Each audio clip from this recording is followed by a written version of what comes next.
الحمد لله رب العالمين والصلاة والسلام على حبيبه محمد وآله وأصحابه أجمعين آمين. أعوذ بالله من الشيطان الرجيم. بسم الله الرحمن الرحيم. محمد رسول الله والذين معه وشداء على الكفار رحماء بينهم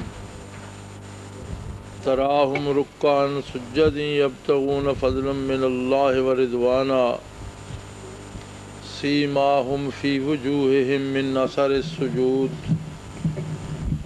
اللهم سبحانك لا علم لنا إلا ما علمتنا إنك أنت العليم الحكيم.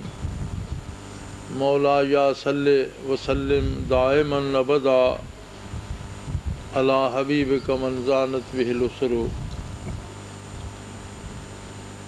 محترم حضرات و خواتین، السلام علیکم ورحمۃ اللہ وبرکاتہ.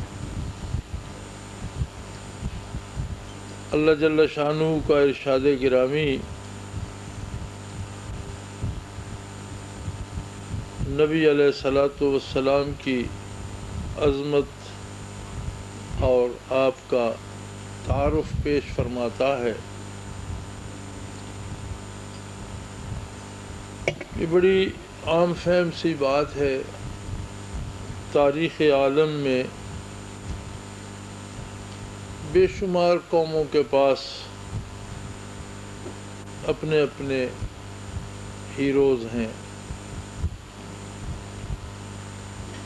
اور بلا وجہ نہیں ہے. ایسے لوگ ہیں کہ ایک ایک فرد نے ایک عالم کو پلٹ کر رکھ دیا، بڑے بڑے انقلاب بپا کر دیے.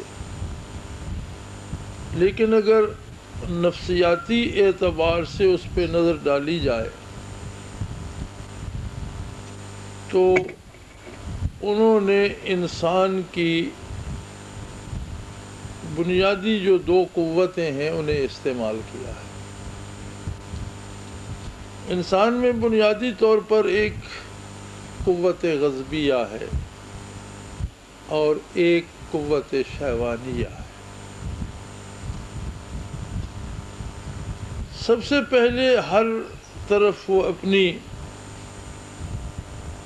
قوت شہوانیہ کے تابع ہو کر نگاہ دوڑاتا ہے. اس میں اسے کچھ حاصل کرنے کا لالچ، دولت کا، عہدے کا، اپنے مفادات کا،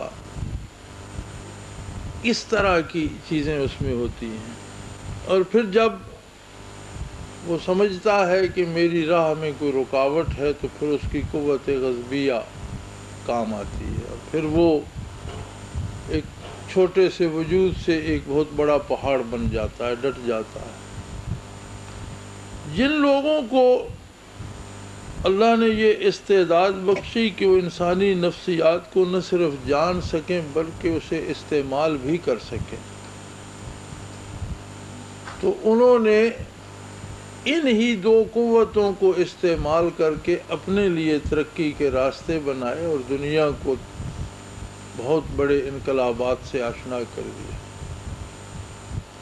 انسان دراصل ان دونوں قوتوں کے تابع آ کر پاگل سا ہو جاتا ہے. وہ نہیں سمجھتا میں کیا کر رہا.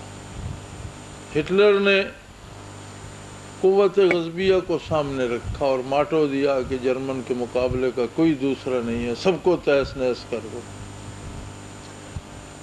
چنگیز خان کو دیکھیں آپ تو وہ دنیا کی ساری اقوام کو مٹا کر اپنی قوم کی برتری قائم کرنا چاہتا تھا اور اس کا مقولہ تھا کہ آسمان پر دو سورج نہیں ہیں تو زمین پر دو خان نہیں ہوں گے.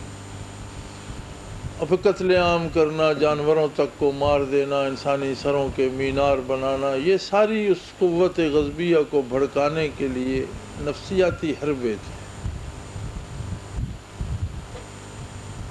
کچھ لوگوں نے قوت شہوانیہ کو آگے رکھا، تمہیں یہ ملے گا وہ ملے گا، اور یوں ایک انبو اپنے گرد جمع کرنے میں کامیاب ہو گئے جس سے انہوں نے اپنے مقاصد حاصل کیے. یہ ایک انسانی نفسیات کا مسئلہ ہے. اللہ کریم جو تعارف اپنے حبیب صلی اللہ علیہ وسلم کا پیش فرماتے ہیں وہ بالکل عجیب ہے کہ دنیا کی اقوام عالم کے ہیروز، دنیا کے ہیروز انسانی نفسیاتی قوتوں کو استعمال کر کے آگے آئیں، لیکن میرا حبیب ایسا باکمال ہے کہ جو اس کی معیت جسے نصیب ہوئی، جو اس کے ساتھ جڑ گیا، وہ مغلوب نہیں ہوتا بلکہ ان دو بنیادی قوتوں پر غالب آ جاتا ہے۔